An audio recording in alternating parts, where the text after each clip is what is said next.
দেখো, তাহলে আগের দিন আমরা কি কি আলোচনা করেছিলাম? এই যে growth and development pattern of learners, এই সমস্ত বিষয়গুলো নিয়ে আমরা একটু আলোচনা করেছিলাম। হ্যাঁ, করছে কেন? আচ্ছা, ঠিক আছে।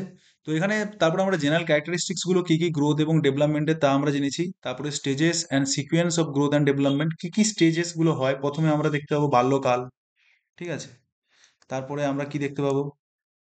তারপরে আমরা দেখতে পাবো হয়তো তারা শিশু অবস্থা।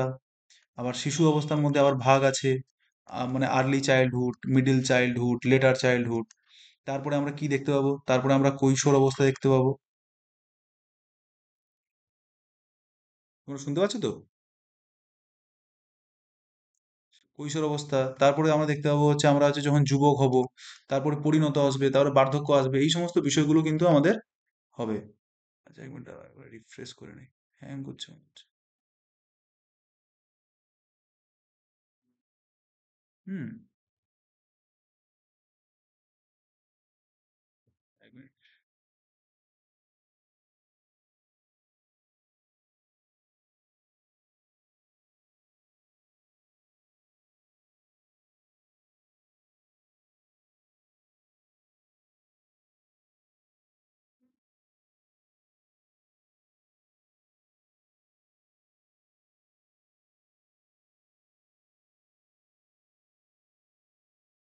দেখতে পাচ্ছ? বেশ। এরপরে দেখো, আমরা এগুলো নিয়ে পড়েছিলাম, তারপরে আমরা দেখেছিলাম এই গ্রোথ এবং ডেভেলপমেন্টের ক্ষেত্রে সোশ্যাল ফ্যাক্টর যেগুলো আছে, সেই সোশ্যাল ফ্যাক্টরগুলো কিভাবে কাজ করে। সোশ্যাল ফ্যাক্টর মানে কি? দারিদ্রতা কিভাবে গ্রোথ অ্যান্ড ডেভেলপমেন্টকে প্রভাবিত করে, বা তারপরে আমরা প্রভার্টি মানে দারিদ্রতা বললাম, তারপরে ল্যাক অফ অপরচুনিটিস, তোমার কাছে যদি সুযোগ সুবিধা কম থাকে, ডিপ্রাইভেশন, এগুলো আমরা পড়েছি। আজকে আমরা ফোকাস করব কি? আজকে আমরা ফোকাস করব ইউনিট টু। ইউনিট টুতে কি আছে? না, স্টেজেস অফ দ্য ডেভেলপমেন্ট। আমাদের এই ডেভেলপমেন্টের স্টেজেস গুলো কি কি রয়েছে, ধাপে ধাপে যেগুলো অগ্রসর হয় ডেভেলপমেন্টের ক্ষেত্রে, সেই স্টেজেস গুলো কি কি রয়েছে। দেখো, এই ডেভেলপমেন্ট নির্দিষ্ট কিছু স্টেজে হয়, ঠিক আছে। কি কি স্টেজ? না, প্রথমে ইনফ্যান্সি, যেটা বললাম, শিশু অবস্থা যখন জন্মগ্রহণ করবে, ঠিক আছে, গর্ভাবস্থা থেকে একবারে ভূমিষ্ঠ হওয়া পর্যন্ত। ভূমিষ্ঠ হওয়ার পর থেকে আমরা সেটাকে কি বলছি? না, চাইল্ডহুড। তারপর আমরা কি বলছি? না, অ্যাডোলসেন্স। অ্যাডোলসেন্স মানে কৈশোর অবস্থা, মানে যে সময় হচ্ছে চাইল্ডহুডটা শেষ হচ্ছে এবং হচ্ছে আমরা অ্যাডাল্টহুডে পরিণত হব, বা হচ্ছে আমরা পরিণত মানে মানে যুবকের পর্যায়ে আমরা পরিণত হতে যাচ্ছি, ঠিক তার মধ্যবর্তী সময়, এই যে 9, 10 বা 11, 12 এই যে একটা সময়টা যেটা থাকে আর কি, ঠিক আছে। তারপরে কি আছে? অ্যাডাল্টহুড, মানে 18 বছর পেরিয়ে যাওয়ার পরে যখন আমরা পরিণত হয়ে যাই, সেই জিনিসটাকে এখানে ডিনোট করছে। এবং প্রতিটা যে আমাদের ভাগগুলো রয়েছে, স্টেজেস গুলো রয়েছে, সেই প্রতিটা স্টেজেস এর ক্ষেত্রে আমাদের ফিজিক্যাল ডেভেলপমেন্ট কেমন হচ্ছে, আমাদের ইমোশনাল ডেভেলপমেন্ট কেমন হচ্ছে, আমাদের সোশ্যাল ডেভেলপমেন্ট কোনটা হচ্ছে, আমাদের কগনিটিভ ডেভেলপমেন্ট কেমন হচ্ছে, প্রতিটা কিন্তু আমাদের পড়তে হবে। কি বললাম, বোঝা গেছে? ক্লিয়ার হলো বিষয়টা? এরপরে আছে, দেখো, আমরা যখন অ্যাডোলসেন্স, মানে সব থেকে ডেঞ্জারাস স্টেজ যেটা আছে, সেটা হচ্ছে এই অ্যাডোলসেন্স, ঠিক আছে, যেটা আমরা সবাই পেরিয়ে এসেছি এখন, ঠিক আছে। এই অ্যাডোলসেন্স পিরিয়ডটা খুবই আমাদের একটা আইডেন্টিটি ক্রাইসিস আমাদের মধ্যে দেখাচ্ছে, যে আমি কে, আমার এই শরীরের মধ্যে এরকম পরিবর্তন হচ্ছে কেন। সে উভয় ছেলে মেয়ে বা যারাই এর মধ্য দিয়ে যায়, তাদের মধ্যে কিন্তু এই জিনিসটা তৈরি হয়। তো আমরা যেহেতু 9, 10 বা বিএডে যখন আমরা অ্যাজ এ টিচার হিসেবে আমরা যাচ্ছি, তো সেক্ষেত্রে আমরা ক্লাস 6-এর বাচ্চা থেকে ক্লাস 8, কখনো কখনো 9, 10-এর বাচ্চাদেরকেও আমরা ডিল করি। 8-এর পরে অ্যাডোলসেন্স পিরিয়ড অনেক ক্ষেত্রে শুরু হয়ে যায় মেয়েদের ক্ষেত্রে। তো সেক্ষেত্রে আমাদের কিন্তু এই জায়গাটা খুবই গুরুত্বপূর্ণ, এই অ্যাডোলসেন্স পিরিয়ডটা ভালো করে বোঝার জন্য। তার আগে ইনফ্যান্সি, বাল্যকাল থাকে, শিশু অবস্থা থাকে, তাতে কোনো অসুবিধা হয়। তো ওই কারণে যাতে আমরা ওই ইমোশন গুলো বুঝতে পারি, যে একটা ছেলের ক্ষেত্রে বা একটা মেয়ের ক্ষেত্রে, তাদের ক্ষেত্রে কার কোথায় কি অসুবিধে হচ্ছে, বা কি কি ডেভেলপমেন্ট হচ্ছে, এবং তার মেন্টাল কন্ডিশন কি থাকে, এগুলো আমাদের বুঝতে হবে। আমরা যদি এগুলো না বুঝি, তাহলে আমরা হয়তো যে বিষয়টা আমরা পাঠ দেব, সেটা আমরা তাকে তার বয়স অনুযায়ী বা তার মানে কোন তার এখন মানে কি অবস্থার মধ্যে দিয়ে যাচ্ছে, সেটা যদি আমরা না বুঝি, তাহলে আমরা পাঠদানটা ঠিকঠাক ভাবে আমরা করতেও না পারি। কি বললাম, বোঝা গেছে? সে হয়তো ডিস্টার্ব আছে তার মেন্টালি, আমরা গিয়ে বলছি, "এই তুমি পড়া করে আসনি কেন? পড়া করে আসনি কেন? পড়া করতে হবে তোমাকে, পড়া করতে হবে তোমাকে।" তাহলে আমরা বলতেই পারি।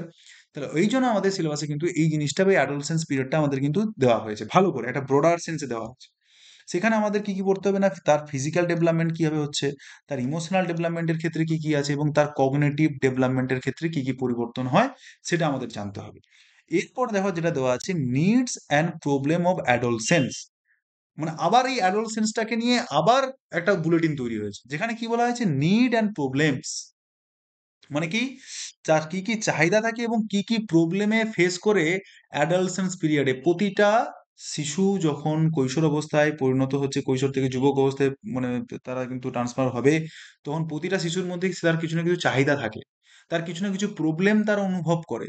তো সেই জায়গায় অ্যাজ এ টিচার হিসেবে তোমার কি গাইডেন্স থাকতে পারে, বা অ্যাজ এ কাউন্সিলিং হিসাবে তাদের মানে কিরকম তুমি তাকে কাউন্সিলিং করবে বা পরামর্শ দান করবে, তার বিনিময়ে তুমি তাকে একটা সঠিক পথে গাইডেন্স হিসেবে অ্যাজ এ টিচার হিসেবে তুমি কতটা তাকে সাহায্য করতে পারবে, সেই সমস্ত বিষয়গুলো আমরা এই পার্টটায় পড়বো। ক্লিয়ার নাকি না বলো? বেশ, বেশ, এবারে আমরা দেখো আমরা কিন্তু আস্তে আস্তে এই বিষয়গুলোর সম্বন্ধে আমরা একটু জানবো। আচ্ছা, প্রথমে দেখো আমাদের কিন্তু যেটা বলা হয়েছে যে ইনফ্যান্সি, চাইল্ডহুড বা অ্যাডাল্টহুড, এগুলো কি বলতো, এগুলো কিন্তু আমাদের একটা ক্রম। যেমন জন্মের পরে আমরা শিশু থাকি, তারপরে আমরা বাল্যকাল কাটাই, তারপরে আমরা কৈশোর অবস্থা কাটাই, তারপরে যুবক, তারপরে পরিণত, তারপরে বার্ধক্য। ঠিক আছে? তো সেক্ষেত্রে ইনফ্যান্সি স্টেজটা হচ্ছে কি না, মানব জীবনের একটা গুরুত্বপূর্ণ স্টেজ, যে স্টেজটা কিন্তু জন্মের পর থেকে 2 বছর পর্যন্ত এই স্টেজটা কিন্তু আমাদের স্থায়ী হয়। ঠিক আছে, ইনফ্যান্সি অবস্থা। ঠিক আছে, তাহলে তোমাদের যদি আমি এটা বলি যে ইনফ্যান্সি বলতে যখন স্যার বলছেন আপনি যে জন্মের পর থেকে প্রথম 2 বছরকে যদি আমরা ইনফ্যান্সি বলি, তাহলে যখন থেকে জঠরে তোমার হচ্ছে শিশুটা বড় হয়ে উঠছে, প্রেগনেন্সি অবস্থা থেকে একদম ভূমিষ্ঠ হওয়ার আগে পর্যন্ত, সেই স্টেজটাকে কি বলে জানো? ইনফ্যান্সি। ইনফ্যান্সি বাবা, আমরা এটা পড়ছি তো, এই বিষয়টাকে তো আমরা ইনফ্যান্সি, প্রিনেটাল পিরিয়ড একদম মাথায় রাখতে হবে। সেটাকে আমরা কি বলছি, প্রিনেটাল পিরিয়ড বলছি। কি বললাম, বোঝা গেছে? তাহলে জন্মের আগে মানে মাতৃগর্ভে থাকাকালীন অবস্থায় যে পিরিয়ডটার মধ্যে থাকে তাকে আমরা প্রিনেটাল পিরিয়ড বলি, এবং তার টাইমটা কত জানো তোমরা? সে সময়টা কত জানো? আমরা বলি না 9 মাস 270 দিন বা এরকম কিছু একটা সময় থাকে। হ্যাঁ, 0 to 9 মান্থ বা 270 দিন এরকম করে লোক ধরে নেয়। তো তারপরে কিন্তু জন্মের পর থেকে 2 বছর যে পিরিয়ডটা, তখন তাকে আমরা ইনফ্যান্সি স্টেজ বলছি। কি বললাম, বোঝা গেছে? এবং এই 2 বছরে এক শিশুদের মধ্যে আমরা দেখবো তাদের মধ্যে যে বৃদ্ধির হারটা থাকে সব থেকে বেশি। আমার রিসেন্টলি আমার নিজের দিদি দুটো শিশু সন্তানের জন্ম দিয়েছেন, দুটোই ছেলে সন্তান। তো তাদেরকে আমি জন্মের সময় যেভাবে দেখেছি, হঠাৎ আমি এখন 1-2 মাসে দেখছি তাদের পরিবর্তনটা অনেকটাই র্যাপিডলি, অনেকটাই মোর দ্যান অনেকটাই বেশি।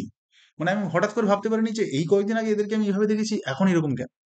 এর মানে কি হচ্ছে, না প্রতিটা শিশু, সেটা আমার বাড়িতে হচ্ছে বলে তা নয়, প্রতিটা শিশুর ক্ষেত্রে সেই বৃদ্ধিটা কিন্তু প্রথম 2 বছর খুব র্যাপিডলি হবে। সব থেকে দ্রুত গতিতে যদি বৃদ্ধি বা গ্রোথ আমরা লক্ষ্য করি, তাহলে কিন্তু এই পিরিয়ডে আমরা দেখতে পাবো।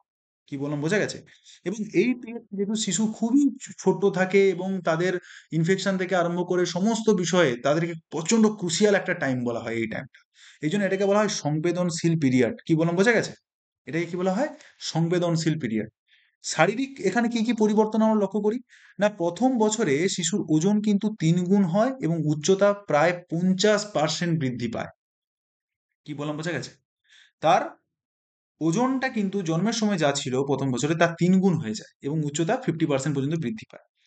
এবার মস্তিষ্ক দেখবে, আমরা যখন শিশু যখন জন্মগ্রহণ করে তার একটা তালু থাকে, ওই তালুটা খুবই নরম থাকে, মানে অতটাও বেশি গঠিত হয় না। আস্তে আস্তে যত দিন যাবে তার তালু কিন্তু আরো বেশি স্ট্রং হবে এবং তার ভেতরে যে নার্ভাস সিস্টেম যেগুলো আছে, ঠিক আছে, সেই নার্ভাস সিস্টেমগুলো আরো বেশি স্ট্রং হবে।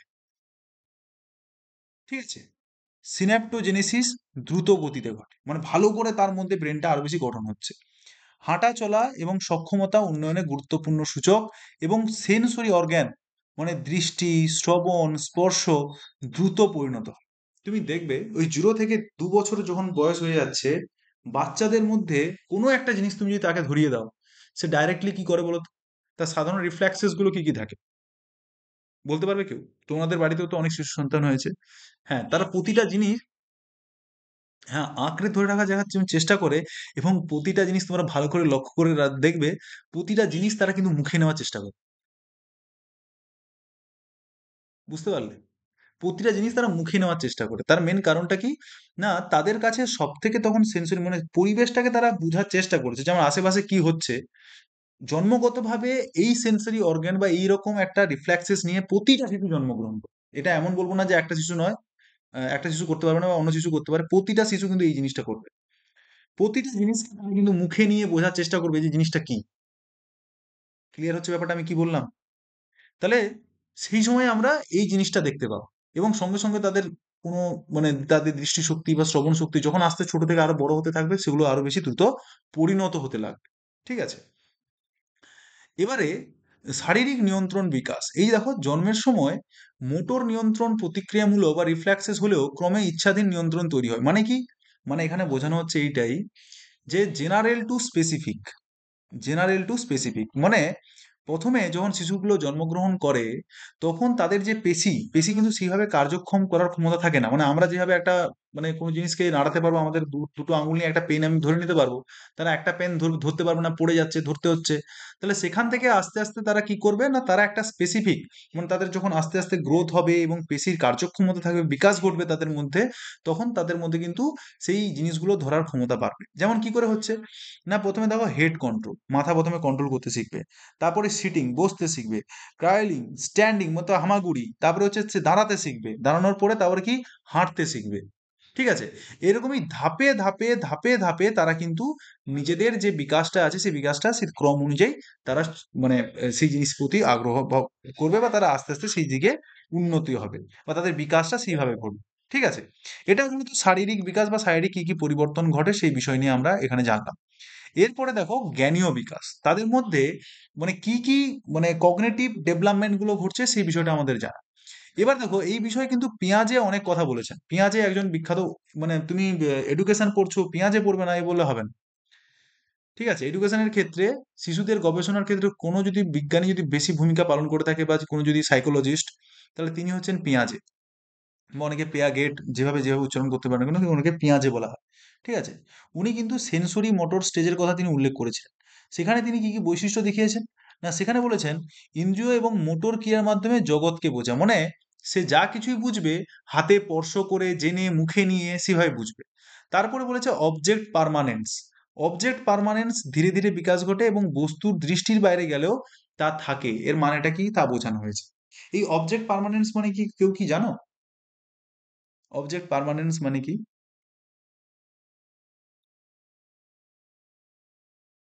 হুম,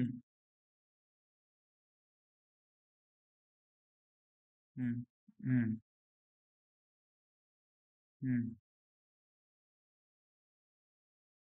হুম,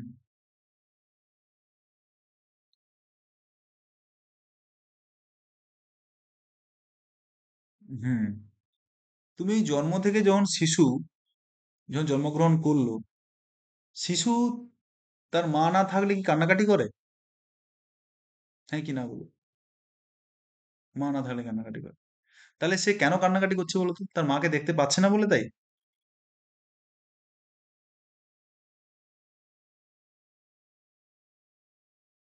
বনশ্রী, হুম, হুম,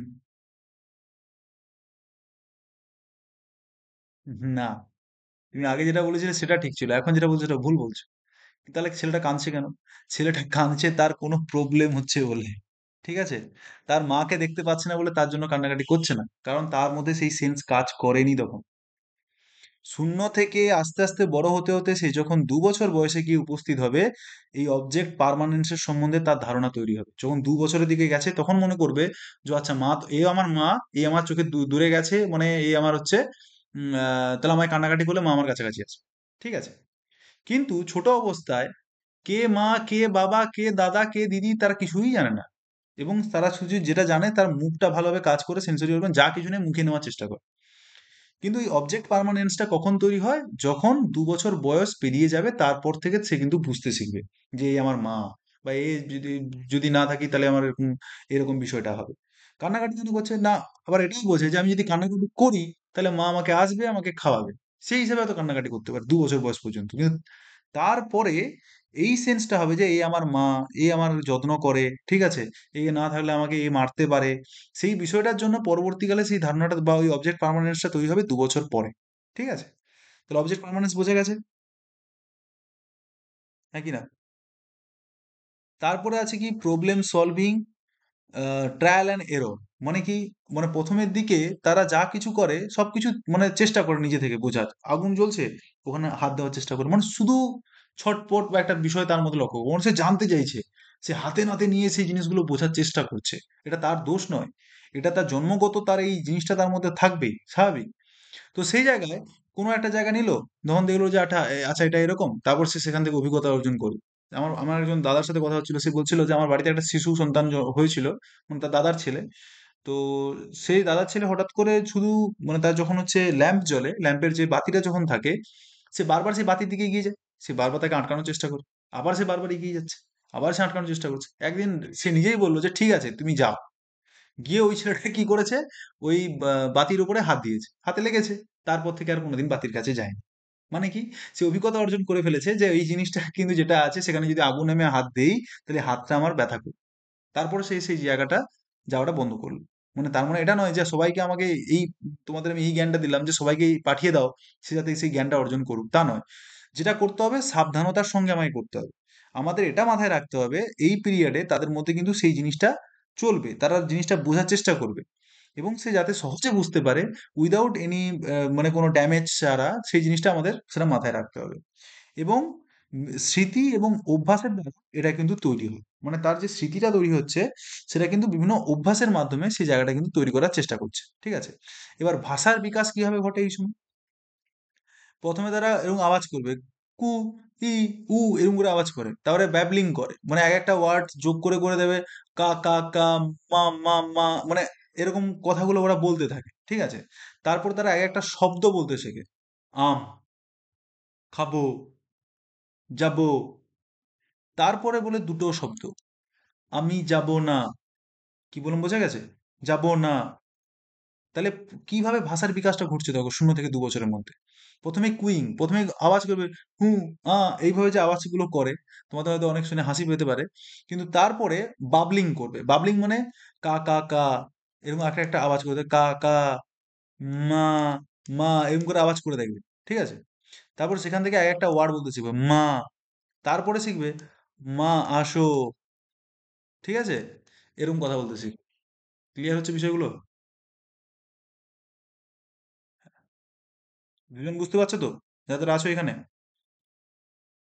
তারপর কি বলা হচ্ছে, প্রথম বছরের শব্দের ধ্বনি অনুকরণ এবং দ্বিতীয় বছরে অর্থগত ব্যবহার কিন্তু সে শুরু করবে, মানে ব্যবহারটা, যে কথাটা সে বলছে তার অর্থটা কি সেটা সে বুঝে বলতে পারবে, ঠিক আছে। এবার জয়েন্ট অ্যাটেনশন এবং নাম ধরে সাড়া দেওয়া গুরুত্বপূর্ণ সূচক। মানে এখানে তোমার দেখা যাবে তার যদি নাম ধরে কেউ ডাকে, সে হঠাৎ করে সাড়া দিচ্ছে, মানে হ্যাঁ, কই রে, টুনটুনি কোথায়, না এই তো, মানে এই যে ব্যাপারটা, সেই সেই জিনিসগুলো বুঝতে শিখে যায় তখন সেই মুহূর্তে। সামাজিক বিকাশ কি, প্রধানত মা এবং প্রাথমিকভাবে পরিচর্যাকারী যিনি থাকেন তার উপর নির্ভরশীল বেশি থাকে। তারপরে অ্যাটাচমেন্ট তৈরি হয়, যেটাকে আমরা বাবলি বলেছে, এবং অপরিচিতিকে ভয় পায়। মানে কোনো অপরিচিত মানুষ যদি হঠাৎ করে দেখা যায়, সেখান থেকে তার অ্যাংজাইটি বা একটা ভয়ের তৈরি হয়, ঠিক আছে। স্বাচ্ছন্দ্য, ক্ষুধা, ভয়, এই সমস্ত জায়গাগুলো কিন্তু তার তৈরি হতে থাকে। এবারে চাইল্ডহুড স্টেজ, এই চাইল্ডহুড স্টেজটাকে অনেকে আবার অনেকে ভাগে ভাগ করেছে। এখানে আমরা দেখিয়েছি তোমাকে দুভাগে, কেউ আবার এটাকে ৩ ভাগেও ভাগ করেছে, যেটা তোমাদের আগে আমি বললাম। যেমন ২ থেকে ৬ বছর বলেছে আমাদের আর্লি চাইল্ডহুড।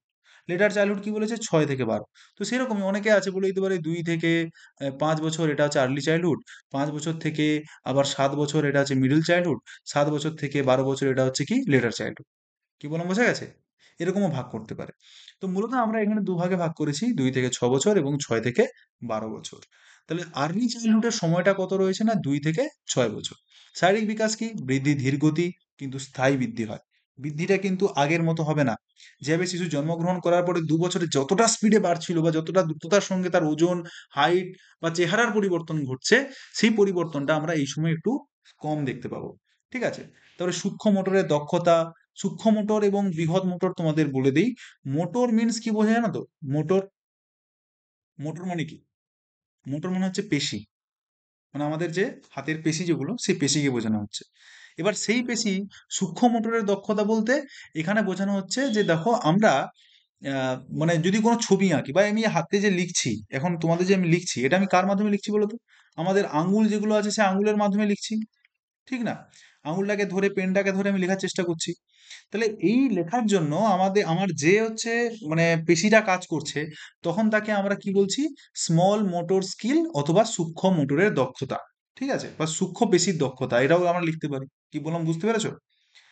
এবার তুমি সাঁতার কাটছো, তুমি দৌড়াচ্ছো, সেখানে কি হচ্ছে? তোমার ফুল বডি প্রতিটি তোমার হচ্ছে বড় বড় মাংসপেশি বা মাংস যেগুলো তোমার হচ্ছে শরীরের যে গঠিত যে সমস্ত পেশিগুলো রয়েছে, প্রতিটা পেশি তোমার এখানে কাজ করছে। ঠিক আছে? সূক্ষ্ম স্কিল মানে তোমার স্মল মোটর স্কিল এবং হচ্ছে গ্রস বা বৃহৎ বলতে এখানে গ্রস জিনিসটা বোঝানো হচ্ছে, গ্রস মোটর স্কিল। আর এটা হচ্ছে কি স্মল মোটর স্কিল। ঠিক আছে? স্মল মোটর স্কিল বলতে বোঝায় তোমার শরীরের মধ্যে যে সমস্ত সূক্ষ্ম মাংসপেশি কোনো সূক্ষ্ম কাজ করতে ব্যবহৃত হয়, যেমন কি চিত্র আঁকা, বোতাম লাগানো, খেলনা জোড়া করা বা ছবি আঁকা বা কোনো তুমি পেন ধরা। তাহলে এগুলো কি? এগুলো আমাদের ছোট হাতের ছোটখাটো পেশি আমাদের সেই কাজ করছে। কিন্তু যখন আমি হচ্ছে দৌড়াচ্ছি, দৌড়ালে কি কাজ করবে আমাদের? মানে পা ছুটবে, আমাদের পুরো বডিটা ছুটবে, হাতের মাসলটা ছুটবে, মানে পুরো বডিটা সেখানে হচ্ছে অঙ্গ প্রত্যঙ্গ সবাই পুরোটাই কানেক্টেড। পুরো বডিতে যে বড় বড় মাসল আছে সবই এর সঙ্গে কানেক্টেড থাকছে। সেই দৌড়ানো, লাফানো, বল ছোড়া, সাঁতার কাটা, ইভেন সাঁতার কাটাও, সেটাও কিন্তু আমাদের এই গ্রস মোটর স্কিলকে কিন্তু বোঝায়। এটা কি ক্লিয়ার হলো? না কোনো অসুবিধা আছে? হ্যালো? একজন বললে, বাকি আরেকজন? শর্মিষ্ঠা না কি? তোমার নামটা কি ভুলে গেলাম। যাই হোক, হ্যাঁ হ্যাঁ। এরপর দেখো জ্ঞানীয় বিকাশ। তার জ্ঞানীয় বিকাশ মানে হচ্ছে কগনিটিভ ডেভেলপমেন্টে কি হচ্ছে। পেঁয়াজে এই স্তরটাকে কিন্তু বলা হয়েছে প্রি অপারেশনাল স্টেজ। পেঁয়াজে তার নিজের এতে বলেছে, এখানে কি বলেছে? না সিম্বলিক থিঙ্কিং। সিম্বলিক থিঙ্কিং মানে কি বোঝাচ্ছে? না আমি যদি বলি এক, সেই একটা যে এরকম করে আমি বোঝাচ্ছি, একের মাধ্যমে বোঝাচ্ছি, সে এটা দেখে বুঝতে পারবে এটাকে এক বোঝাচ্ছে। বা অথবা আমি একটা আম দেখালাম, ঠিক আছে? এটা কটা আম? বললো স্যার একটা। আচ্ছা এটা কটা আম?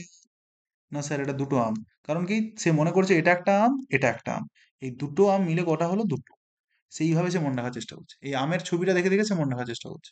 কি বলুন, বোঝা গেছে? তাকে এক দুই তার মাথায় কনসেপ্ট নেই। সে একটা একটা আমকে পাশাপাশি কল্পনা করে সেটাকে দুই মনে করছে। এটাকে বলা হয় symbolic thinking. Is it clear? বুঝতে পারছো? বুঝতে পারছো? এরপরে আমরা দেখবো কি না তার মধ্যে ভাষাগত, তার মধ্যে বিকাশ ঘটবে। তার কল্পনা শক্তি, সেই কল্পনা শক্তির বিকাশ ঘটবে। ইগো সেন্ট্রিজমের জায়গা কিন্তু তৈরি হবে। অন্যের দৃষ্টিকোণ থেকে বোঝার সীমাবদ্ধতা। ইগো সেন্ট্রিজম মানে কি বোঝে বুঝতে পারছো? ইগো, ইগো মানে কার থাকে? আমি বলি আমার ইগো, তোমার ইগো, দুজনের ইগো আলাদা। এখানে সেই ইগোর কথা বলা হয়। মানে চিন্তাটা হচ্ছে মানে নিজের কেন্দ্রিক হবে। সে মনে করবে, যেমন আমিও এককালে মানে মনে করতাম যে চাঁদটা মনে হচ্ছে শুধু আমাকেই ফলো করে, আর কাউকে ফলো করে না। কিন্তু বড় হতে হতে আমার কিন্তু এই ধারণাটা বদলে গেল।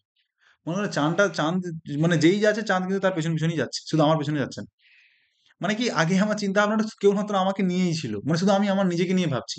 আমি যেটা করছি, আমার যেটা ভালো লাগছে খারাপ লাগছে, বা আমি যেটা করছি তাতে আমার বেশি কনসেন্ট্রেশন ছিল।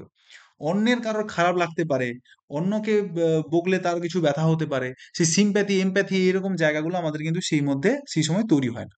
এই যে জিনিসটা যেটা তৈরি হচ্ছে সেটাকে বলা হয় ইগোসেন্ট্রিজম। Is it clear? আরেকটা জিনিস বলা হচ্ছে যে রিজনিং এর অবাস্তব এবং স্বতঃসিদ্ধ ভিত্তিক, অর্থাৎ কি তার মধ্যে রিজনিং মানে যৌক্তিক বিষয়গুলো ততটা বেশি তৈরি করে না, হয় না। আবেগীয় বিষয়গুলো কি কি রয়েছে, মানে সোশিয়াল এবং ইমোশনাল কি কি ডেভেলপমেন্ট হচ্ছে? না নিজেকে পরিবার এবং পরিচয়ের অংশ হিসেবে দেখাতে শেখা। পিয়ার গ্রুপের সূচনা, পিয়ার গ্রুপের মানে বন্ধু বান্ধবরা, সমস্ত বন্ধু বান্ধবরা মিলে একসাথে ঘোরাঘুরি জায়গাটা চলবে। শেয়ারিং, কোঅপারেশন এগুলো করতে শিখবে। মোরাল সেন্সে প্রাথমিক রূপ হিসেবে তার শাস্তি মানে তোমার হচ্ছে তার মোরাল সেন্স বা নৈতিকতাটা, যে তুমি এই কাজটা কেন করবে? কোনো বাচ্চা ছেলে সেই বয়সে কোনো কাজটা কেন করতে চাইবে? সে কি জানে যে এটা ঠিক এটা ভুল এই হিসেবে সে কাজ করবে না? এই বয়সটা আমাদের কোহেলসবার্গ তার নিজের প্রি মোরাল স্টেজে গিয়ে এটা তিনি বলেছিলেন যে ছোট অবস্থায় কিছু ভাগ থাকে। তো এই যে স্টেজটায় তিনি কিন্তু বলেছিলেন যে একটা শিশু কোনো একটা কাজ ভালো মন্দ বিচার করে করে না, তার মধ্যে এই মোরালিটিটা কার ভিত্তিতে তৈরি হয়? না ভয়ের ভিত্তিতে তৈরি হয়। যে আমি যদি এই কাজটা করি তাহলে বাবা মারবে, আমি যদি এই কাজটা যদি না করি তাহলে বাবা আমাকে মারবে। সেইটুকু বুঝবে। তার মধ্যে এটা কোনো ধারণা নেই যে বাবু এটা করো না, এটা খারাপ জিনিস, ও বুঝিয়ে কিচ্ছু হবে না। কারণ কি কোহেলসবার্গ এই জিনিসটা বলেছেন যে এই সময় তাদের মধ্যে একটা শাস্তি বা ভীতির ভয়টা যদি থাকে, তার মাধ্যমেই তাদের নৈতিকতাটা কাজ করবে। কি বললাম ক্লিয়ার? বয়সটা কত বললাম? 2 থেকে 6 বছর। ঠিক আছে। এরপর আমরা লেটার চাইল্ডহুডে যাব। লেটার চাইল্ডহুডে কি বলা হয়েছে না, এখানে শক্তির বৃদ্ধি ঘটবে, স্নায়ুতন্ত্র উন্নত হবে, স্থায়ী দাঁতের, আমরা দেখতে দাঁত ভেঙে আবার নতুন দাঁত তৈরি হবে। জ্ঞানীয় বিকাশে কি হবে না, কনজারভেশনের ধারণা। কনজারভেশনের ধারণা বলতে কি, কেউ জানো কনজারভেশনের ধারণা মানে কি? বলতে পারবে? হ্যাঁ কি না বলো, কোনো অসুবিধা নেই, না জানলে কোনো অসুবিধা নেই যে যে আমি জানি না স্যার। হুম। কারণ না জানো যদি, তাহলে আমার কাছে তুমি কেন পড়তে আসো? Sorry sorry.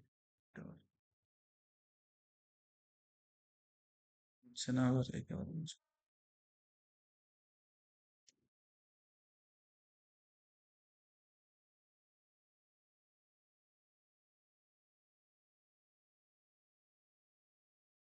ধরো জল, জলটা আমি এই পাত্রে রেখেছি। এবার এই পাত্রে গিয়ে ধরো, এই একই জল, এই পাত্রে ধরো এই এতটা উঠে গেছে। একই জল এই পাত্রে এখানে আছে। এবার তোমাকে যদি বলা হয় কোনটায় জল সব থেকে বেশি আছে, একই সেম জল, মানে সম পরিমাণে জল ঢালা হয়েছে প্রতিটা পাত্রে, কিন্তু তার কারোর আকার আয়তন অনুযায়ী কেউ একটু বেশি দেখাচ্ছে, কারো একটু কম দেখাচ্ছে। ধরো এইখানটায় সব থেকে কম দেখাচ্ছে। তাহলে এবার তুমি বলো দেখি, তোমাকে যদি বলা হয় যে কোন পাত্রে বেশি জল আছে, তুমি কি বলবে? তোমার কি উত্তর দাও, কোন পাত্রে বেশি জল আছে? সেকেন্ড। তুমি বলে দেবে সেকেন্ড জল। কেন বললে তুমি?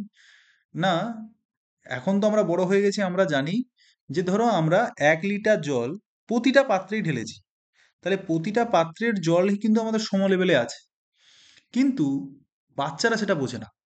বাচ্চারা কি বোঝে না, এই ধরো তিনটে আলাদা আলাদা শেপের তোমার মানে এ রয়েছে তো, মানে শেপ রয়েছে, তার মধ্যে সমপরিমাণ জল ঢেলেছি কিন্তু একটা জল ভর্তি হয়ে গেছে। তাহলে যদি আমি বলি যে বলো তো কোনটায় জল বেশি আছে, ও বলে দেবে যেটা উপচে পড়ছে সেখান থেকে বলে দেবে হ্যাঁ স্যার এটাই এটাই এটাই। কি বললাম বোঝা গেছে? কিন্তু তার মধ্যে এই কনসেপ্টটা তৈরি হয়নি যে এটা সম লেভেলের জল সবার মধ্যেই সমান থাকে। কি বলছি বুঝতে পেরেছো? বা একটা পাত্রে, একটা ঝুড়িতে আমি কি করেছি, আম দিয়েছি, কলা দিয়েছি, বেদানা দিয়েছি, সবগুলো দিয়েছি। এবার ওকে আমি বললাম যে তুমি সমস্ত পাত্র থেকে এগুলো আলাদা আলাদা করো। ও কিন্তু ওই আলাদা আলাদা করতে পারবে না। ঠিক আছে? ও আলাদা আলাদা তৈরি করতে পারবে না। এবার যত তার এই বয়সটা পেরিয়ে সে যখন আরো উপরের দিকে উঠতে থাকবে, তার মধ্যে এই জিনিসটা গ্রো করবে। ঠিক আছে? ও না না, এখানে তো ধারণা তৈরি বলেছে। সরি আমি উল্টোটা বললাম, মানে এটা তোমার 6 থেকে 12 বছরের আগে যে বয়সটা থাকে না, মানে এই যে 2 থেকে 6 বছরের মধ্যে, 2 থেকে 6 বছরের মধ্যে এই কনজারভেশন যে ধারণাটা সেটা কিন্তু বাচ্চাদের মধ্যে তৈরি হয় না। ঠিক আছে? না। কিন্তু 6 থেকে 12 বছর বয়সে, 6 থেকে 12 বছর বয়সে তাদের মধ্যে কিন্তু এই ধারণাটা তৈরি হয় যে না কি, না প্রতিটা পাত্রে সমপরিমাণে জল দেওয়া আছে, এই জলটা কারোর মধ্যে বেশি দেওয়া নেই। ঠিক আছে? বা এই পাত্রের মধ্যে যে সমস্ত আমি ফল টল রাখলাম, সেই ফলগুলো যেগুলো কলা, সেই কলাকে এক সাইড করে দিল, যেগুলো আম সেই আমগুলোকে এক সাইড করে দিল, যেগুলো নাশপাতি সেই নাশপাতিগুলোকে এক সাইড আলাদা করে দিল। তখন সেই জিনিসটা সে করতে পারে। মানে আমি বলতে চাইছি 2 থেকে 6 বছর বয়সে এই কনজারভেশন ধারণাটা তাদের মধ্যে তৈরি হয় না, কিন্তু 6 থেকে 12 বছর বয়সে তাদের মধ্যে এই কনজারভেশন ধারণাটা তৈরি হয়। যেটা পেঁয়াজে তার নিজের থিওরিতে কনসেন্ট্রেট কনক্রিট অপারেশনাল স্টেজের ক্ষেত্রে তিনি কিন্তু এই ধারণাটা দিয়েছিলেন।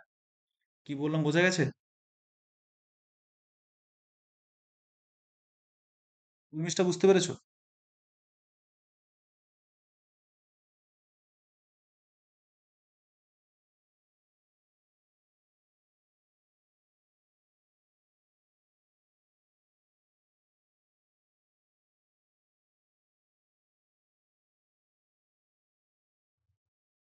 হুম। হ্যাঁ, তোমাকে আমি ওই বিষয়টা এখনো পড়াইনি, কিন্তু তুমি অলরেডি আগে থেকে পড়ে নিয়েছো বলে তুমি হয়তো আরেকটু ধারণা দিতে পারছো আমাদেরকে, ভালো লাগলো। কিন্তু আমি বলতে চাইছি তোমাকে আমি যেটা এইখানে বোঝালাম সেটা বুঝতে পেরেছো? কনজারভেশন ব্যাপারটা কি বুঝতে পেরেছো? এটা যে পিঁয়াজে যিনি ছিলেন, পিঁয়াজে তিনি হচ্ছে এই যে আমরা কগনিটিভ ডেভেলপমেন্ট বলছি না, কগনিটিভ ডেভেলপমেন্টের উপরে একটা থিওরি দিয়েছেন, তাকে কগনিটিভ ডেভেলপমেন্টাল থিওরি বলা হয়। যেখানে তিনি বিকাশের কিছু ভাগে ভাগে দেখিয়েছেন, শিশুদেরকে নিজেদের এরকম ভাগে ভাগে ভাগ করেছেন। কনক্রিট অপারেশনাল স্টেজ হচ্ছে সেই ধরনের স্টেজ যেইখানে কোনো একটা শিশু কোনো জিনিসের ধারণাটা, যেটা তার সামনে মূর্তমান মানে যেটা রয়েছে, সেই ধারণাটা বুঝতে সক্ষম। মানে কি বলছি বুঝতে পেরেছো? ধরো আমি বলছি দুই কিসে হচ্ছে, না এই যে একটা আম, এই একটা আম, এই দুটো আম মিলে কি হচ্ছে, না এই দুটো আম মিলে দুটো মানে দুই দুই, এখানে একটা আম এখানে একটা আম মিলে দুই হচ্ছে। ঠিক আছে? কনক্রিট অপারেশনাল স্টেজের প্রথমের দিকে এই ধারণাটা তৈরি হবে, মানে মানে যেটা সে তারা সামনে দেখতে পাবে সেই বিষয়ে তার চিন্তা ভাবনা থাকবে। কিন্তু কনক্রিট অপারেশনাল স্টেজের পরবর্তী স্টেজটা কি মিস্টার, বলতে পারবে? কনক্রিট অপারেশনাল স্টেজের পরবর্তী স্টেজ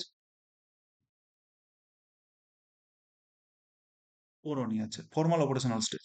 সেই ফর্মাল ফর্মাল ফর্মাল হ্যাঁ, ফর্মাল অপারেশনাল স্টেজে যেখানটায় আমরা কোনো চিন্তা ভাবনা কোনো জিনিসটাকে সামনে না দেখতে পেলেও সেটা আমরা করতে পারছি। মানে উদাহরণ হিসেবে কি বলি বলতো, যখন আমরা দুই বলছি, যখন বাচ্চাদেরকে আমরা এক দুই শেখাই, মানে দুই থেকে দুই বাদ দিলাম, ধরো চারটে আম নিয়ে এসেছি, চারটে আম নেওয়ার মধ্যে হয়তো দুটো আম আমরা কিন্তু বাদ দিয়ে দিলাম, তাহলে কটা আম আছে? তখন বলবে স্যার দুটো আম আছে। তাহলে তারা যেটা দেখতে পাচ্ছে সেই দেখা অনুযায়ী তারা কিন্তু সেই কথা বলতে পারছে। সেই স্টেজটা হচ্ছে আমাদের কি, এই কনক্রিট অপারেশনাল স্টেজ। কিন্তু তোমাকে যদি আমি এখন বলি, আচ্ছা বলো দেখি 10 থেকে 5 বাদ গেলে কত বাদ যায়, তুমি মনে মনে ক্যালকুলেশন করে বলে দেবে যে স্যার 5 থাকবে। ঠিক কিনা? বলে দিতে পারবে তোমরা? তাহলে এক তোমাদের মধ্যে কি ওই জিনিসটা উপস্থিত না থাকলেও তুমি মনে মনে যেই কল্পনাটা করতে পারছো, তখন তাকে আমরা বলছি অ্যাবস্ট্রাক্ট। ঠিক আছে? Abstract thinking. কি বললাম বুঝতে পেরেছো? হ্যাঁ, বনশ্রী বুঝতে পেরেছো? এগুলো ফর্মাল অপারেশনাল স্টেজের দিকে যখন যাবো আমরা তখনই পড়বো। ঠিক আছে? তারপরে এখানে কি হচ্ছে, রিভার্সিবিলিটি। রিভার্সিবিলিটি মানে কি? 1 2 3, আবার 3 2 1। ঠিক আছে? এই রিভার্সিবিলিটিটা বা ক্লাসিফিকেশনটা, সেরিয়েশনটা, এগুলোর সূচনা ঘটে, বাস্তব বস্তু অভিজ্ঞতার সম্পর্কে সর্বোত্তম ধারণা হয়, মনোযোগ বৃদ্ধি পায়, এগুলো কিন্তু বলা হয়েছে। আবেগের জায়গায় কি না, এখানে এই সময়কে প্লেইং এজ বলা হয়, মানে দলগতভাবে তারা কিন্তু থাকতে পছন্দ করে, কোঅপারেশনাল মানে কোঅপারেশন ডিসিপ্লিন গঠন হয় তাদের মধ্যে। তাদের মধ্যে নিজেদের প্রতি সেলফ কনসেপ্ট বা নিজেদের আত্মভিমান বা নিজেরা কি সেই সম্পর্কে ধারণা তৈরি হয়, যেটাকে আমরা সেলফ এস্টিমড বলি। এটাও তোমাদের আলাদা কনসেপ্ট আছে, পরে বোঝানো হবে। বন্ধুত্বকে বন্ধুত্বের প্রতি এক দৃঢ় বিশ্বাস গড়ে ওঠে, যেখানে তারা একে অপরের সাহায্য করে, একে অপরের সঙ্গে থাকতে পছন্দ করে। তারপরে নৈতিক চিন্তার দিক থেকে কোয়েলসবার্গ এটাকে কনভেনশনাল স্টেজ হিসেবে কিন্তু বলেছেন।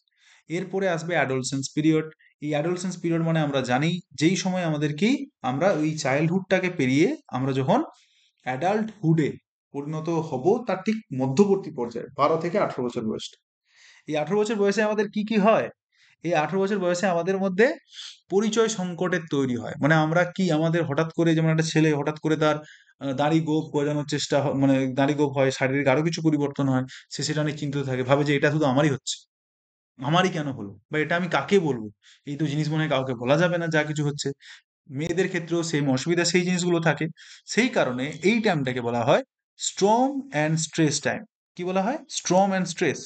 এই সময় যদি একটা ছেলে মিসগাইড হয়ে যায়, তাহলে তাকে আর কেউ আটকাতে পারবে না। আবার এই সময় যদি একটা ছেলেকে ঠিকভাবে ধরে রাখা যায়, সে অনেক কিছু করতে পারে। ঠিক আছে? তুমি দেখবে সবসময় বেশি আবেগ এই সময় থাকে। ওই জন্য দেখবে আগে আগে যারা সুকান্ত ভট্টাচার্যের কবিতা পড়েছো, এই 18 বছর, 18 বছর বয়স নিয়ে কিছু একটা কবিতা টবিতা উনি লিখেছেন, মানে যুবক শক্তি বা কৈশোর শক্তিকে তিনি আহ্বান জানাচ্ছেন দেশের স্বাধীনতার জন্য বা অন্যান্য সময়। বা তুমি ধরো এই ক্ষুদিরাম বোস, অল্প বছর বয়সে, যেই বয়সে তার এই অ্যাডolescence পিরিয়ডটা শুরু হয়েছে, সেই সময় তারা এই জাতীয়তাবাদী আন্দোলনের সঙ্গে যুক্ত হয়ে আছে। দেখো তিনি হচ্ছে মানে ফাঁসি গ্রহণ করেছেন এবং আমাদের দেশের জন্য তিনি শহীদ হয়েছেন। ঠিক আছে? তারা তো মহান ব্যক্তি, সেই বিষয়টা আলাদা। কিন্তু অন্যান্য যারা আছে তাদের ক্ষেত্রে কিন্তু এই সময়টা যে হরমোনাল চেঞ্জেস হচ্ছে, শারীরিক যে পরিবর্তন হচ্ছে, তাতে কি হয়, তাদের মধ্যে এই স্ট্রম অ্যান্ড স্ট্রেসের জায়গাটা কিন্তু থাকে। এবার এখানে শারীরিক বিকাশের ক্ষেত্রে কি কি হয়, না পুবার্টি। পুবার্টি বা হরমোনীয় যে পরিবর্তনগুলো বা হরমোনাল যে পরিবর্তনগুলো হয়, সেগুলো আমাদের দেখা যায়। মেয়েদের ক্ষেত্রে মাসিক বা অন্যান্য যে সমস্ত শারীরিক বিকাশ, সেগুলো আমরা দেখতে পাই। ছেলেদের ক্ষেত্রে তাদের কণ্ঠস্বর ভারী হয়, দাড়িগোঁফ উদ্ভব হয়, পেশি শক্তি বৃদ্ধি পায়। ঠিক আছে? আরো যৌন পরিপক্কতা, উচ্চতা এবং ওজন বৃদ্ধি, এগুলো কিন্তু এই বয়সে আমরা কিন্তু লক্ষ্য করতে পারবো। এবং এই সময় আমরা দেখতে পাবো একটা ছেলে একটা মেয়ের প্রতি অ্যাট্রাকশন, একটা মেয়ের একটা ছেলের প্রতি অ্যাট্রাকশন, সেগুলো কিন্তু আমাদের এই বয়সে আমরা লক্ষ্য করি। এবং এই সময়টা ওই কারণে খুবই মানে সেন্সিটিভ পিরিয়ড। এই সময় ছেলেরা মানে একটা সিউডো ম্যাচুরিটি এদের মধ্যে দেখা যায়, যে মনে হবে যেন আমি মানে পেরে যাব, মানে আমি সবকিছু করে নেবো, মানে সমস্ত কিছু দায়িত্ব আমি পালন করতে আমি সামর্থ্য হয়ে গেছি। বা এরকমই আমি যদি মানে কারোর যদি আবেগগত দিকটা সেভাবে পরিস্পুষ্ট না হয়, ভাববে যে হ্যাঁ আমরা যদি, ছেলে যদি মেয়ের প্রতি আকৃষ্ট হয় বা মেয়ে যদি ছেলের প্রতি আকৃষ্ট হয়, যে আমাদের সংসার করে আমরা চালিয়ে নিতে পারবো বা এরকম হবো। ঠিক আছে, এরকম কিছু ভুল কনসেপশন তাদের মধ্যে কিন্তু তৈরি হয়। ঠিক আছে, এগুলো জানতে হবে, এগুলো না জানলে আমাদের বাচ্চাদেরকেও আমরা কিন্তু ঠিকঠাকভাবে সেই জায়গাটা পড়াতে পারবো না। হ্যাঁ, এরপরে আছে জ্ঞানীয় বিকাশ। এই যে জায়গাটাকে, এইটাকে আমরা ফর্মাল অপারেশনাল স্টেজ বলছি, যেটা একটু আগে শর্মিষ্ঠাকে আমি বললাম, যেখানে শর্মিষ্ঠা যেটা বললো কি, যে অ্যাবস্ট্রাক্ট রিজনিং জায়গাটা তৈরি হচ্ছে। ঠিক আছে, মানে তুমি যে প্ল্যানিং করছো, এই যে তুমি এই ক্লাসটা শেষ হওয়ার পরে এরপরে আমি এই কাজ করব, সেই কাজগুলো করব, সেই যে বিষয়গুলো, সেই বিষয়গুলো কিন্তু আমাদের এই বিমূর্ত চিন্তাকে ডিনোট করছে। অ্যাবস্ট্রাক্ট থিঙ্কিং এর সম্বন্ধে তোমাদের আইডিয়াটা ক্লিয়ার হয়েছে নাকি আমাকে বলো।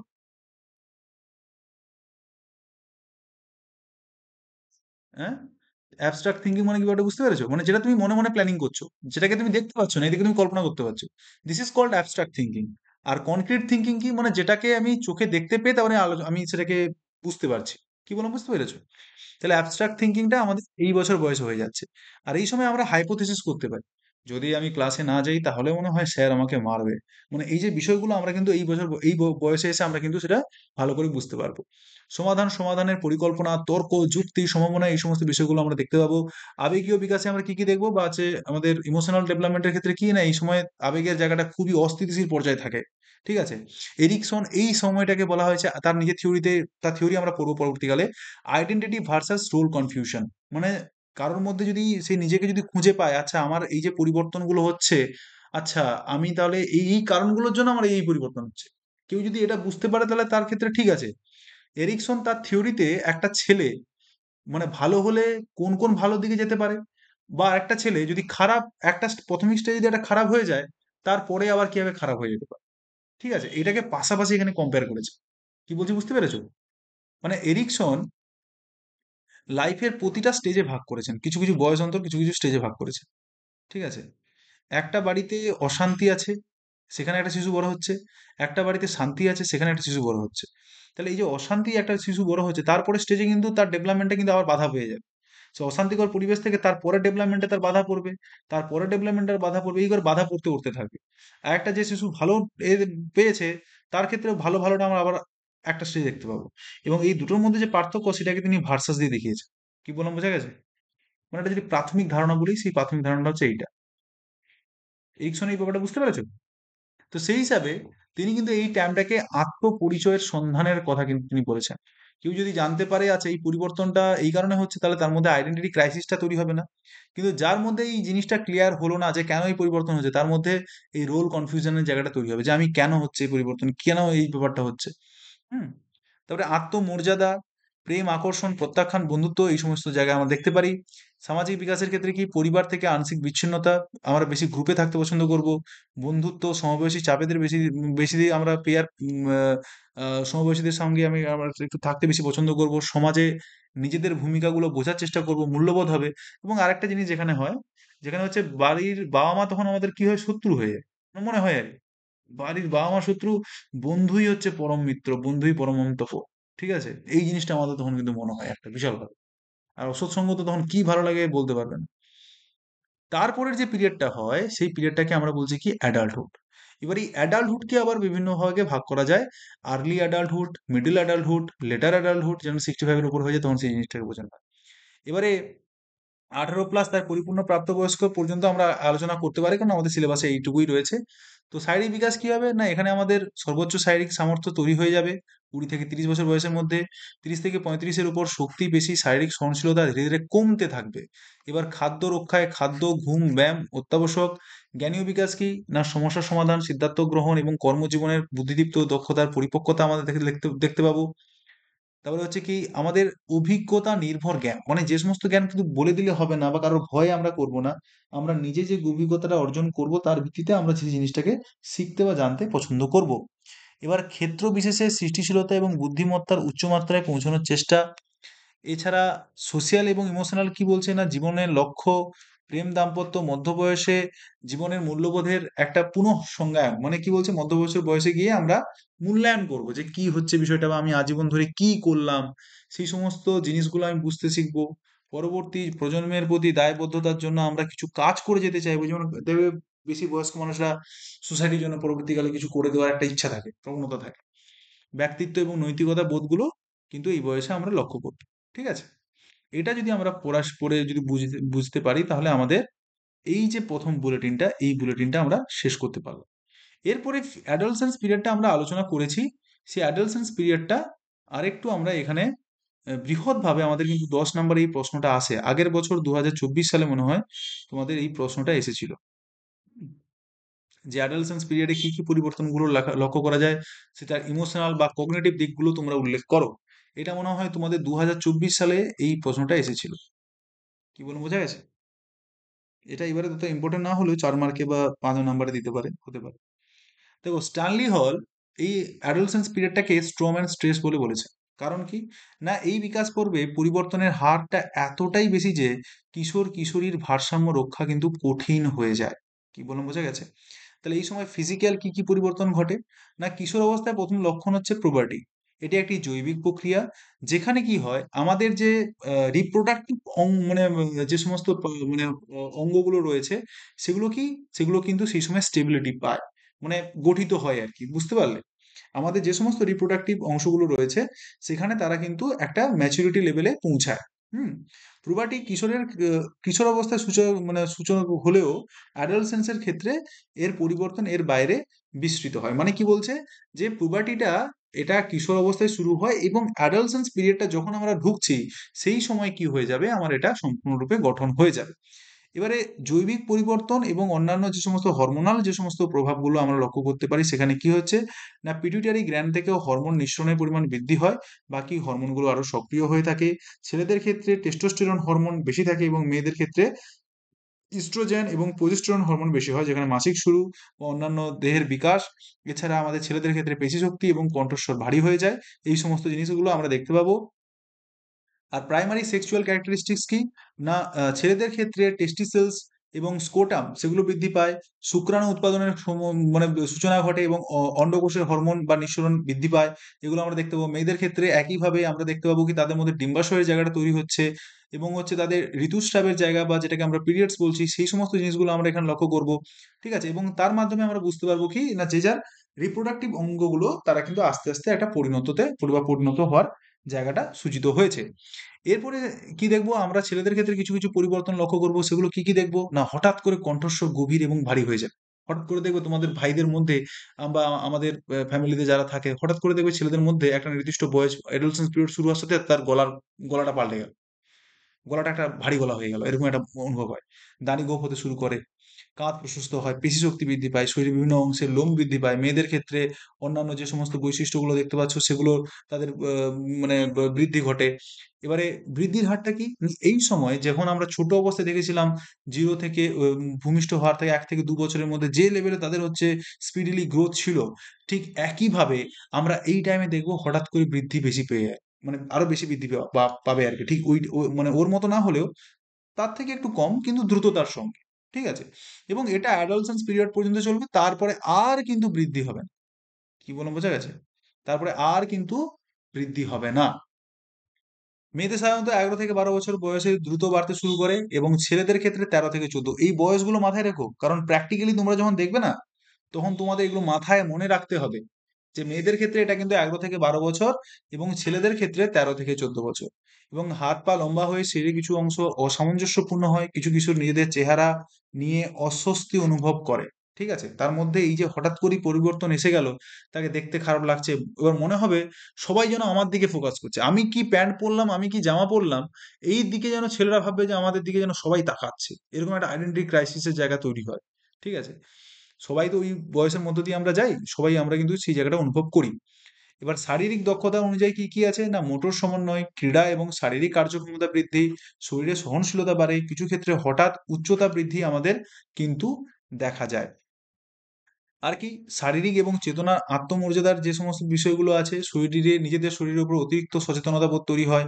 শরীর সুন্দর যদি না হয়, আত্মমর্যাদা ক্ষতিগ্রস্ত হওয়ার সম্ভাবনা থাকে। বিপরীত লিঙ্গের প্রতি আকর্ষণজনিত অত্যাধিক চাপের তৈরি হয়। সমাজ, মিডিয়া, সহপাঠীদের মন্তব্য কিশোর মনকে গভীরভাবে আঘাত করে। সব থেকে বড় পার্টটা যেটা আছে, সেটা হচ্ছে এইটা, যে সমাজ আমায় কি বলছে, এত ফ্র্যাজাইল একটা ইমোশনাল ডিস্টারবেন্স তখন আমাদের তৈরি হয়। তখন আমাদের মানে প্রতিটা জিনিস যেন আমাদের কেন্দ্রে ঘুরে ঘুরছে বলে মনে হচ্ছে, যে আমি মানে কোনো আচরণ করছি, সবাই যেন আমার দিকে ফোকাস করছে। ঠিক আছে? এই সময়টা ওই কারণে বলা হচ্ছে স্ট্রম এজ, এই কারণে বলা হচ্ছে যাতে কি না যেখানটায় মানুষ নিজেদের মধ্যে আইডেন্টিটি ক্রাইসিসের জায়গাটা তৈরি হয়। ঠিক আছে? এরপর হলো ইমোশনাল ডেভেলপমেন্ট ইন অ্যাডolescence। ইমোশনাল কি না, কিশোরাবস্থায় মানসিক দিক থেকে অন্যতম অশান্ত সময় বা একটা ঝড়ঝঞ্ঝের সময় কিন্তু বলা যায়, যেখানে আমাদের বিভিন্ন হরমোনাল পরিবর্তন আমরা লক্ষ্য করি এবং আমরা খুঁজি যে আমাদের এই হঠাৎ এরকম পরিবর্তনটা কেন হলো, বা আমাদের কেন এই পরিবর্তনের জায়গাগুলো তৈরি হচ্ছে। তখন সামাজিক চাপেরও একটা তৈরি হয়। আবেগের তীব্রতা বৃদ্ধি, আবেগ দ্রুত পরিবর্তন হয়, আনন্দ থেকে রাগ, আশা থেকে হতাশা। ঠিক আছে? এই সমস্ত মানে সবটাই কিন্তু কাজ করে আর কি এই সময় বেশি।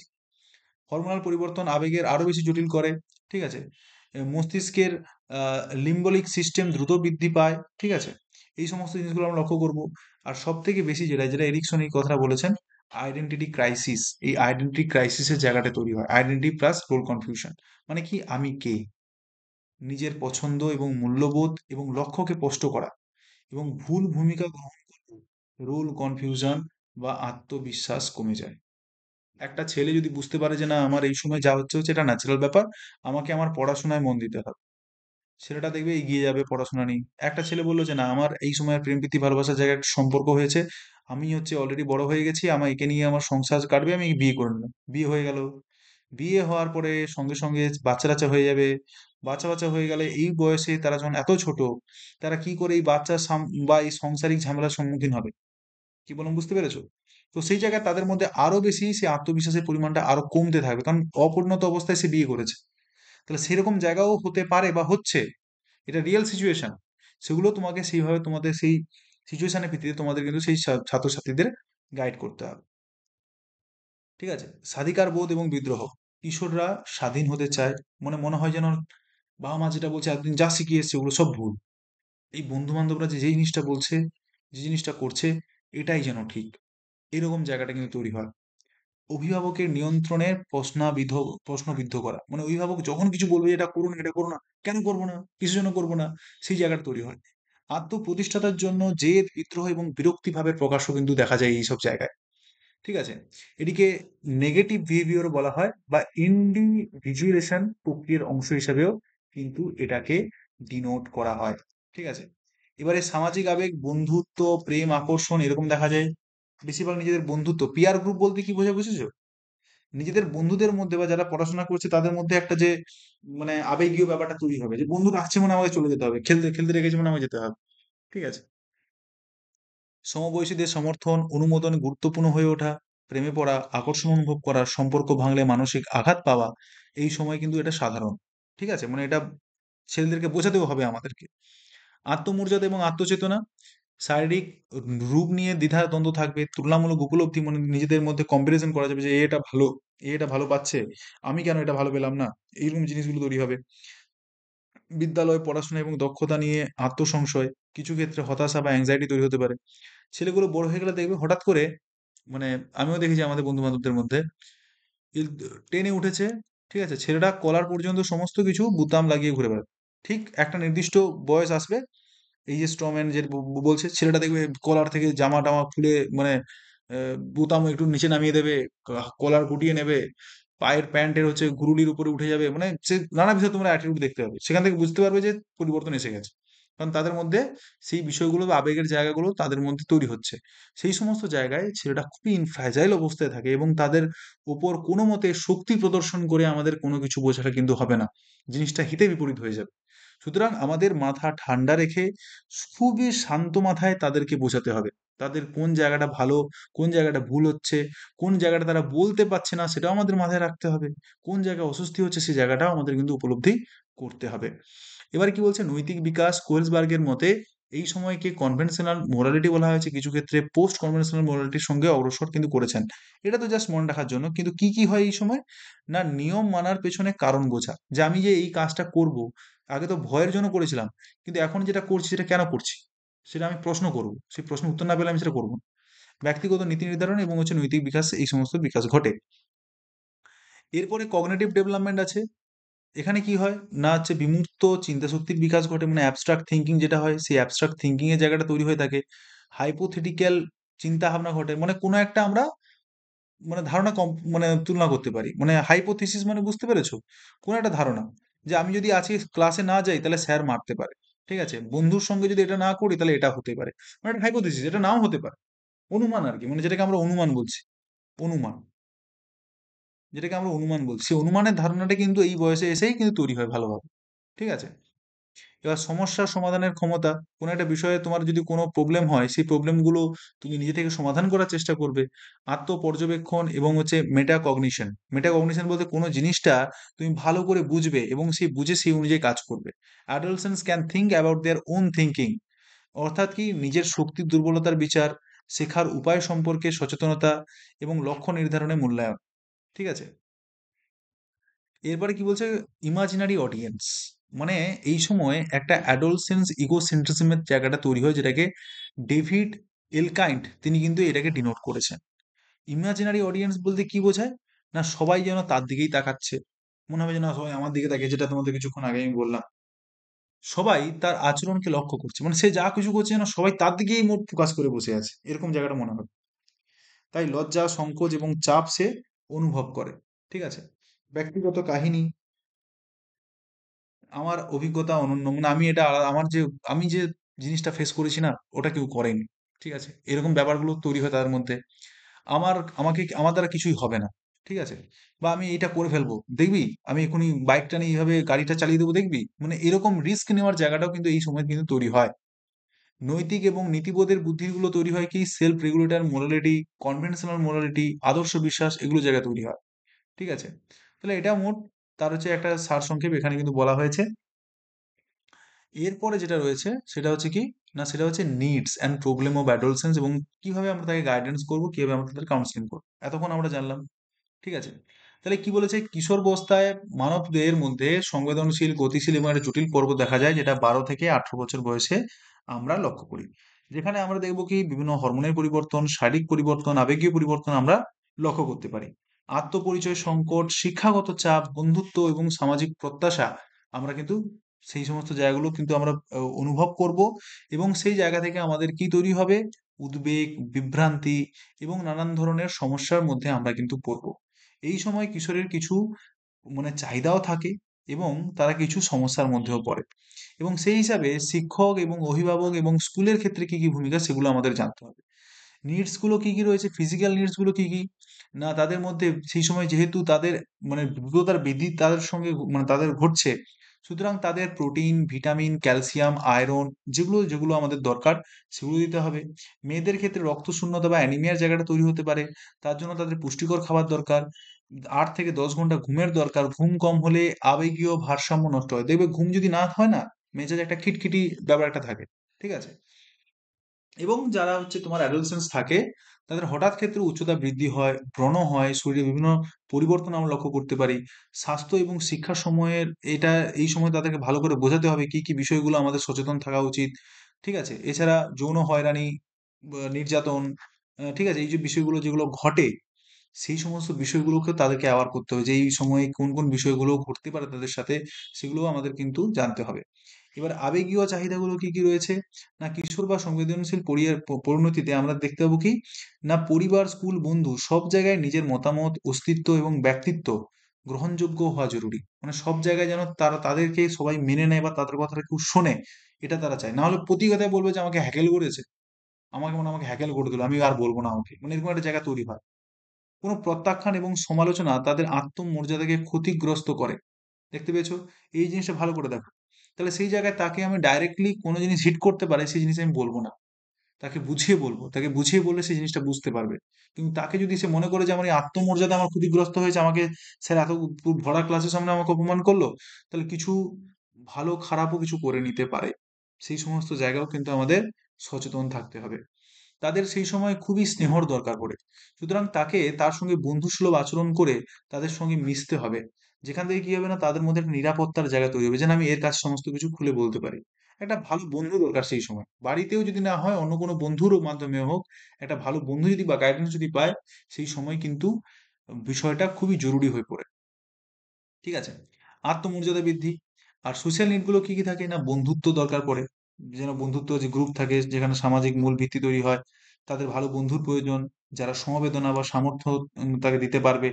সামাজিক স্বীকৃতি, নিজের দক্ষতা এবং সফলতা অন্যের দ্বারা স্বীকৃত হওয়া তাদের আত্মপরিচয় গঠনে সাহায্য করে। ঠিক আছে? স্বাধীনতা দিতে হবে তাদের, যাতে নিজের মতো করে কাজ সে করতে পারে। এছাড়া ইন্টেলেকচুয়াল নিডস গুলো কি কি রয়েছে, যেখানে স্বাধীন, তাদের চিন্তা ভাবনাটা যে স্বাধীন, সেইভাবে তারা যাতে স্বাধীনভাবে চিন্তা ভাবনা করতে পারে, সবাইকে সেই জায়গাটা দিতে হবে।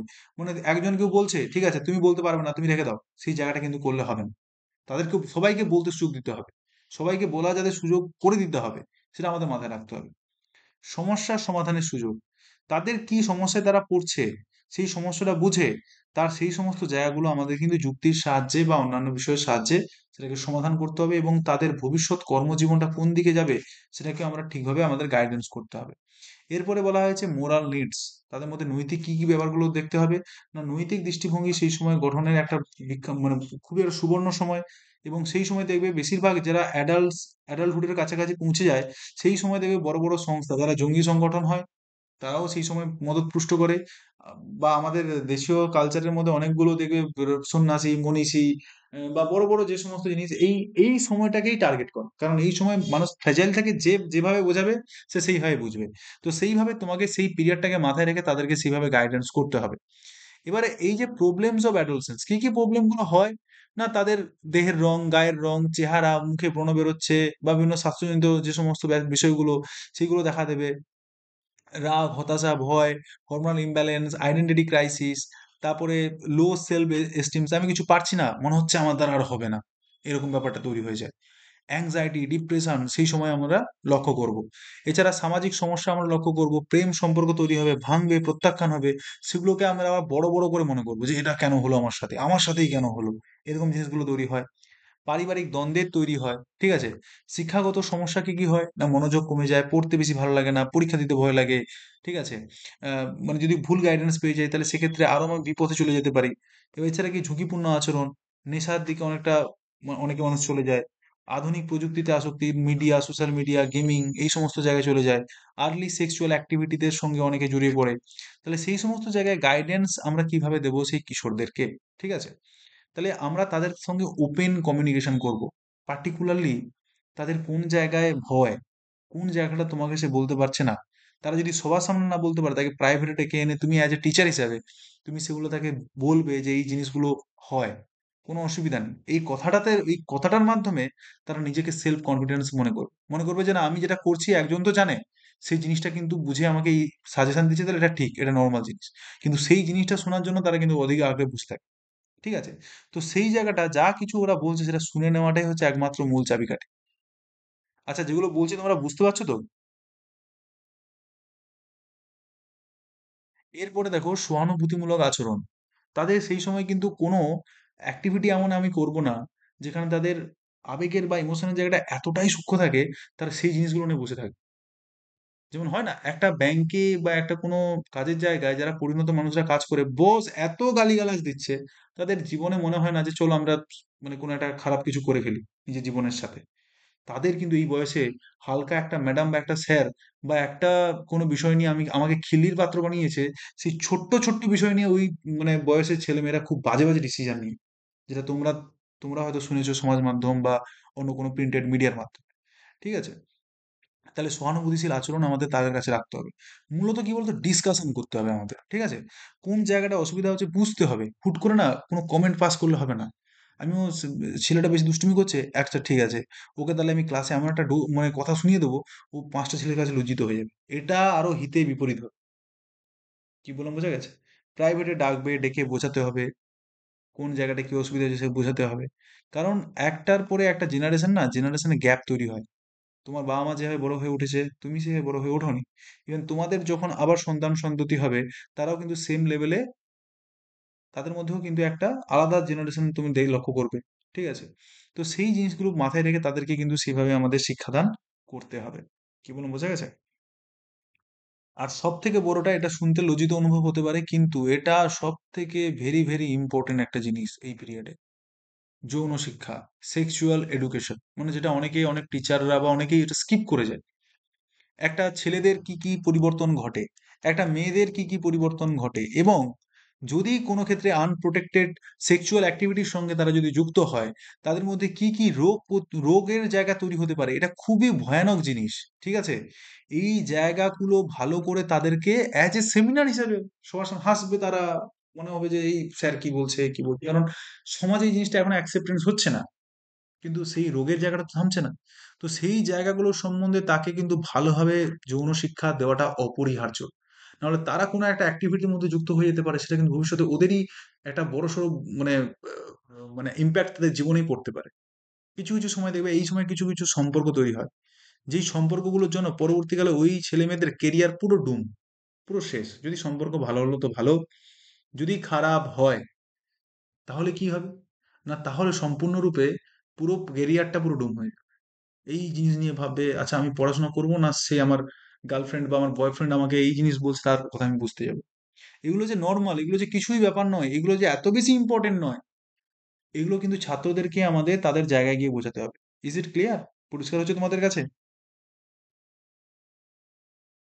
এরপরে বিদ্যালয়ের দিক নির্দেশনা আমাদের করতে হবে, যেখানে আমাদের কেরিয়ার গাইডেন্স, মানে তারা কোন কোন জায়গায় যেতে পারে সেটাকে শোনা। বা তোমরা যখন তোমরা এখন দুজন মেয়ে আছো আমার এই ক্লাসে, আরো যদি ছেলে থাকতো তাহলে সবাই যে মেয়েদের প্রতি একটু বেশি কথা তোমরা শুনবে, কারণ তোমাদের কাছে তারা সে কথা রাখতে পারবে, একটা ছেলেদের কাছে ছেলেরা বেশি কথা রাখতে পারে। ঠিক আছে? আর যদি কোনো ছেলে বা কোনো মেয়ে সবাইকে সমানভাবে ধরে, কারো যদি পরিবর্তনটা কি হচ্ছে যদি তোমার সেই আইডিয়াটা থাকে, তুমি তাকে সেইভাবে তাকে গাইডেন্স করতে পারো। ঠিক আছে? তাতে কোনো অসুবিধা নেই। সমস্ত ছাত্র তোমার কাছে কিন্তু সমান এবং সন্তান সমতুল্য। ঠিক আছে? এটা মাথায় রাখতে হবে।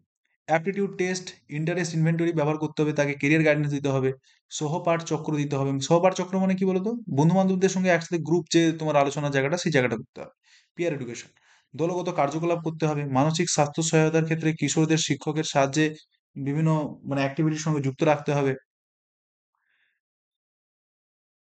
পিয়ার এডুকেশনটা হচ্ছে তোমার যেই শিক্ষাটা একসাথে, মানে শিক্ষার্থীরা, তাদের তো পিয়ার মানে কি বলতে বুঝতে পেরেছো? তোমার ধরো ক্লাস, ধর বিএড তোমরা পড়ছো, বিএডে তোমরা যারা পড়ছো তোমরা একে অপরের পেয়ার। কি বলছি বুঝতে পেরেছো? তাহলে তোমাদের যখন পড়ানো হবে, তখন কি বলতো, এক একটা টপিক এক একটা মানে আমি স্টুডেন্টকে বলে দেবো, সে স্টুডেন্টরা ওই টপিকটা নিয়ে এসে মানে একে অপরের সঙ্গে আলোচনার মাধ্যমে সেই জিনিসটা শিখবে, কিন্তু তার গাইডেন্স করবে কি একজন টিচার ব্যাকগ্রাউন্ডে থেকে, সরাসরি ভূমিকা না নিয়ে গাইডেন্সের জায়গাটা তারা করবে। কোনো একটা বিষয়কে কোনো একটা প্রজেক্টের কাজ দিল, তোমরা 4 জন মিলে বা 10 জন মিলে এই কাজটা করে আমরা দেখাবো। কি বললাম বোঝা গেছে? এইগুলোর মাধ্যমে গ্রুপ ভাগ করে কোনো, আমি গ্রুপ ডিসকাশন বা হ্যান ত্যান এই সমস্ত কিছু করার মাধ্যমে তাদেরকে পিয়ার গ্রুপকে এঙ্গেজ করতে হবে। কি বললাম বুঝতে পেরেছো? মানে বন্ধুদের মধ্যে যে একটা, যে মানে বন্ডিং এর জায়গাটা যা তৈরি হয়, সেরকম আমাদের কাজের সঙ্গে আমরা দিতে হবে, আমাদের সেরকম অ্যাসাইনমেন্ট বা সেরকম কাজ আমরা ওখানে দেবো। ঠিক আছে? মানে দলগত যেটা কার্যকলাপ হিসেবে বলা হচ্ছে। ক্লিয়ার হয়েছে? তারপরে কি বলা আছে দেখো, শিক্ষককে স্যানিটাইজেশন ট্রেনিং দেওয়া উচিত। মানে কি বলতো, কিছু কিছু ছাত্র বা কিছু কিছু ছাত্রী দেখবে, তারা পরিষ্কার পরিচ্ছন্নের জায়গাটা কিন্তু মানে বুঝতে পারছে না, কিভাবে আমাদের পরিষ্কার থাকতে হবে, কি করে পরিচ্ছন্ন থাকতে হবে, কোন কোন পরিষ্কার পরিচ্ছন্ন না থাকলে কি কি বিষয়গুলো প্রবলেম আসতে পারে, সেগুলো জায়গাগুলো আমাদের তাদেরকে বোঝাতে হবে। ব্যক্তিগত নৈতিক নির্দেশনা, যে দেখো আমাদের মনে ও আচ্ছা, সরি সরি, স্যানিটাইজেশন নয়, এটাকে বলা হচ্ছে সেন্সিটাইজেশন। ঠিক আছে? মানে তার যে সেন্সেশন বা আবেগের যে জায়গাটা যেটা রয়েছে, সেটাকে ভালো করে বুঝে তোমাকে তার গাইডেন্সটা দিতে হবে। স্যানিটাইজেশন ইজ ইটসেলফ, এটাও তোমার ওই শিক্ষার মধ্যে পড়ে যায়, কিন্তু এখানে কিন্তু আবেগের জায়গাটাকে বলা হয়েছে। ঠিক আছে? ঠিক ধরেছো, ঠিক পয়েন্ট আউট করেছো। ঠিক আছে?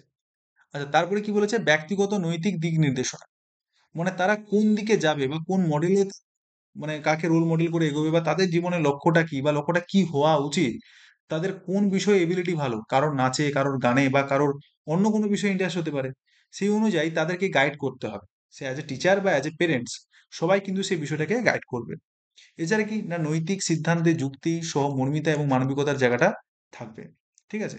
এছাড়া কাউন্সিলিং ফর কি, আমাদের কাউন্সিলিং দিতে হবে। কাউন্সিলিং বলতে কি বোঝায় বলতো? কাউন্সিলিং হলো কোন, শুধু এখানে কিশোরদের বোঝানো হয়েছে, কিশোরকে নিয়ে আলোচনা করছি বলে, কিন্তু কাউন্সিলিং বলতে সেই জিনিসটা বোঝায় যে কোনো একটা সমস্যা যেটা থাকবে, সেই সমস্যাটাকে মোকাবিলা করার জন্য যে পদ্ধতি আমরা শিখব, ঠিক আছে, এবং সেই পদ্ধতিটাকে আমরা বলছি কি কাউন্সিলিং। মানে তোমার মধ্যে, যেমন তুমি দেখবে কিছু কিছু কাউন্সিলরের কাছে আমরা যাই, আজ আমিও নিজে এখন গাইডেন্স এবং কাউন্সিলিং এর একটা কোর্স করছি, সেখানে গাইডেন্স জিনিসটা আলাদা, কাউন্সিলিং জিনিসটা আলাদা।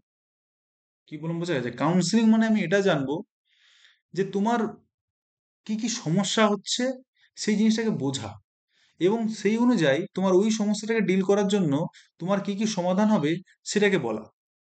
আর গাইডেন্স বলতে সেই জিনিসটাকে বোঝায় যে এরপরে তুমি তোমার কোন কেরিয়ারের কোন দিকে যেতে পারো, তুমি এই দিক করলে এই দিক করলে ওই দিকে যেতে পারো। ঠিক আছে? একটা গাইড করে দেওয়া। গাইড জিনিসটা আলাদা, কাউন্সিলিং জিনিসটা আলাদা। কাউন্সিলিং মানে তার মধ্যে কি রয়েছে না রয়েছে সেই জিনিসটাকে বোঝা আগে। গাইডেন্সটা তার পরের কাজ। তারপর আমি গাইড করতে পারবো যে কোন দিকে যেতে পারে। আগে তো তার সমস্যাটাকে আমি ফাইন্ড আউট করি। কি বলুন, বোঝা গেছে? তো সেই জায়গা থেকে প্রথমে যেটা বলা হচ্ছে কাউন্সিলিং এর যে জায়গাটা, প্রথমে ইন্ডিভিজুয়াল কাউন্সিলিং এর ব্যবস্থাটা আমার করতে হবে। উদ্দেশ্য কি? প্রতিটা ব্যক্তিকে ধরে ধরে তুমি যদি কাউন্সিলিং করো, তাদের প্রতিটা ছেলের, তাদের মধ্যে আত্মবিশ্বাস গড়বে, আবেগ নিয়ন্ত্রণের ব্যাপারটা তারা শিখবে, মানে প্রতিটা ব্যক্তির ক্ষেত্রে বা প্রতিটা মানে ছাত্রছাত্রীর ক্ষেত্রে।